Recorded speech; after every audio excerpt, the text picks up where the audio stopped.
Welcome back mga kabonsai. So medyo matagal-tagal na tayong hindi nakakapag-upload, no. So ngayon uumpisahan ulit nating mag-upload paunti-unti, no. So ito yung ating bougainvillea. Actually marami nating video dito sa ating bougainvillea. Marami na tayong video sa ating channel tungkol dito sa ating bougainvillea, no. So yung bougainvillea natin is mapapansin nyo, hindi ko yung trinim nyo, hindi ko yung ginuntingan o hindi ko yan dinefoliate or kinalbo. Natural talagang naglalagas yung ating mga bougainvillea, no. So actually dapat pag ganito is alarming na hindi nyo siya dapat na pabayaan or hayaan na lang na ganito siya, no, na naglalagas. Actually meron akong technique na discover kung paano nga ba ibalik yung kanyang dating sigla, no. So yung gagawin natin sa kanya is mag-aabono tayo. So kailangan lang natin siyang abonohan. So kung meron kayong isang tabo, gawin yung isang tabong tubig, tapos kuha kayo ng isang kutsara, lagyan nyo ng isang kutsarang complete o yung o lagyan nyo yung complete, no, o yung 14-14-14 na tinatawag, no. So tutunawin natin yun sa isang tabo. So bago natin i-apply yung tinunaw na complete, kailangan muna nating basain yung kanyang medium. So pagkatapos nating basain, lalagay natin yung complete na abono, no, para bumalik yung sigla ng ating puno. So makikita nyo wala talagang dahon sa itaas, pero makikita nyo naman hindi naman siya patay, no. May buds naman, hindi yan patay. Ayaw mag-focus.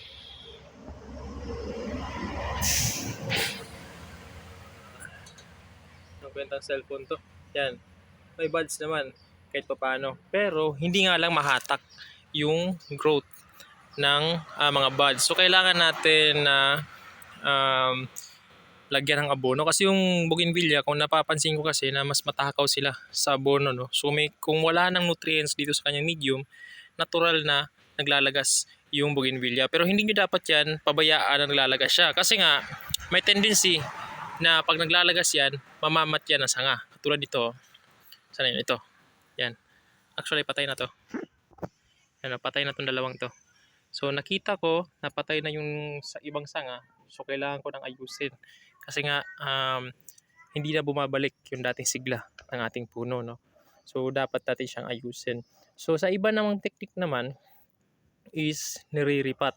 So, pwede nyong iripat kung hindi talaga nag-response yung puno nyo. So for example, naglagay tayo ng abono. So sa paglalagay nga pala ng abono, kung ano nga ba yung time na pwedeng maglagay ng abono, time or day. So naglalagay ko ng abono sa 12 noon or tanghali. Naglalagay ko ng abono. Then dapat mainit yung panahon para mas madaling ma-absorb ng puno ng ating puno yung abono na in-apply natin sa kanya. So yun nga, take note, dapat basahin muna natin na mabuti bago tayong maglagay ng fertilizer. So yan guys, pag hindi pa rin bumalik yung sigla ng inyong puno, katulad dito, actually nag-abono na ako dito. Nag-abono na ako dito ng 2100. So yung tinatawag na ammonium sulfate. So naka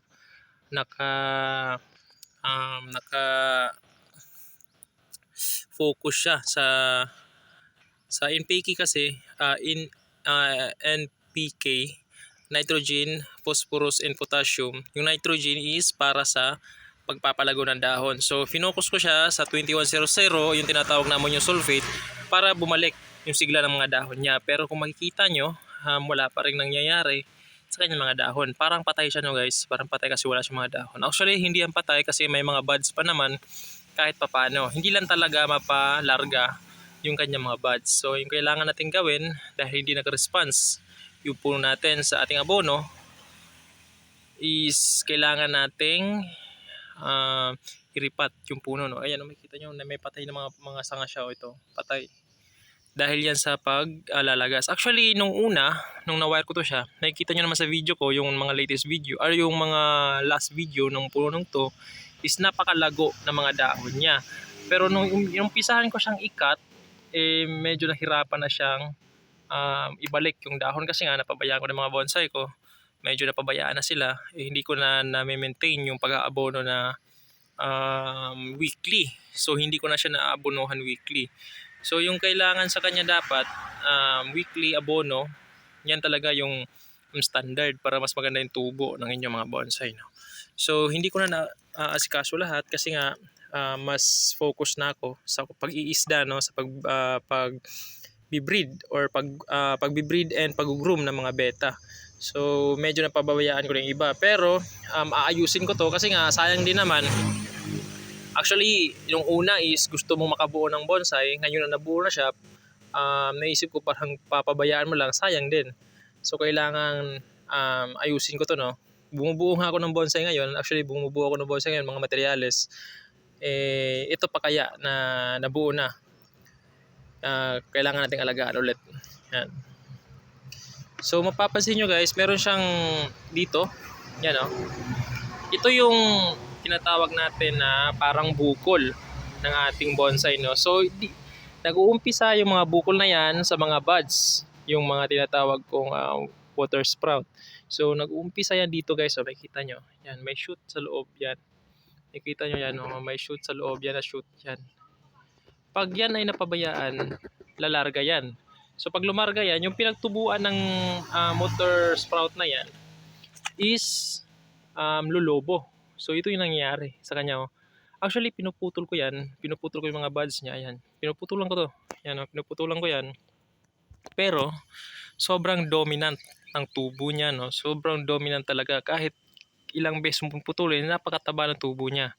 Mas mataba pa sa mga sanga na winawire ko. So, kailangan nyo talagang hands-on. Talagang putol at putol talaga kayo. Kasi nga, sobrang bilis magpalaki niyan. So, paano nga ba i-fix yung ganyang problem, no? Yan, makita nyo para siyang bukol, no? Yan. So, paano nga ba i-fix?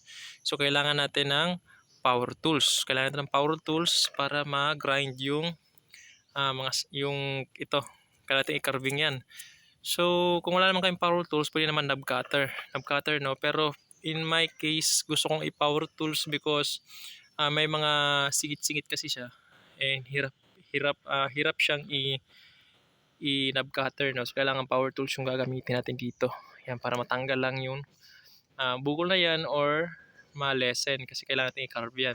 So, meron pa tayong isa dito. Yan, o, napabayaan din. Yan, o. Makikita nyo, lulubo yan. Makikita nyo yung, kung gaano kalaki yung sanga. Ganyan kalaki yung sanga na pinag-cut ko dito. Sobrang bilis ng progress dito. Yan, o. Kaya kailangang putulin. So, i-carve ulit natin yan. Tatanggalin natin. And pag na-carve nyo guys, lalagyan nyo ng Elmer's glue para hindi naman ma-dehydrate yung puno, no? Yan. So kasi yung mangyayari, kung hahayaan nyo yung mga water sprout na yan, sila yung magdo-dominate, sila yung hahaba, sila yung mabubuhay. Yung mangyayari, mamamatay yung mga sanga katulad nito, no. Yan, no, yung mga pinagwa-wire natin, mamamatay yan kasi nga mafocus yung tubo. Yan, no, makita nyo sobrang laki na sanga to. Yan, no. Yan, galing yan dyan. Sobrang dominant ng tubo niyan. Kahit ilang beses mo yan putulin, malakas yung tubo niyan. So kailangan nating tanggalin or kailangan natin i-surgery, parang cancer talaga, no. Sobrang lakas ng tubo niya. Para talaga siyang cancer kung sa tao pa. Kasi nga sobrang bilis ng tubo niya, sobrang lakas, na focus yung tubo sa kanya, yung ibang sanga is namamatay. Pero hindi naman mamamatay yung buong puno. Mafo-focus lang yung tubo dito. And yung mga sanga niya is mamamatay, matutuyo. Dito mafo-focus lahat ng tubo. And dito rin mafo-focus lahat ng pagpapalaki ng sanga. Makita nyo yung sanga niya. Oh, sobrang laki. Actually dapat kung sa rules pa ng bonsai, kailangan yung putulin yan and gumawa tayo ng bago. Pero hindi naman ako sasali sa show. And yun nga, yung sabi ko, kung maganda naman yung bonsai mo, wag mo nang i-take yung risk na i-back to zero lang para makasunod siya sa rules, no, na gusto nyo. Kung maganda naman siya and sa paningin nyo is napaka tanda ng tignan and bonsai na talaga siya tignan, eh wag nyo na sirain yung kabuuan ng puno nyo para lang for the sake na maiayos nyo siya. Pero depende yan sa inyo kung gusto nyo talagang ma-follow yung mga rules ng pagbobonsai. Nakadepende na yan sa inyo kung gusto nyo. Pero nga lang, sobrang tagal ng proseso, no? So, siguro yung gagawin natin dito, ripat tayo. Ripat and carving. Diyan. So, unahin natin yung carving para hindi masyadong mauga.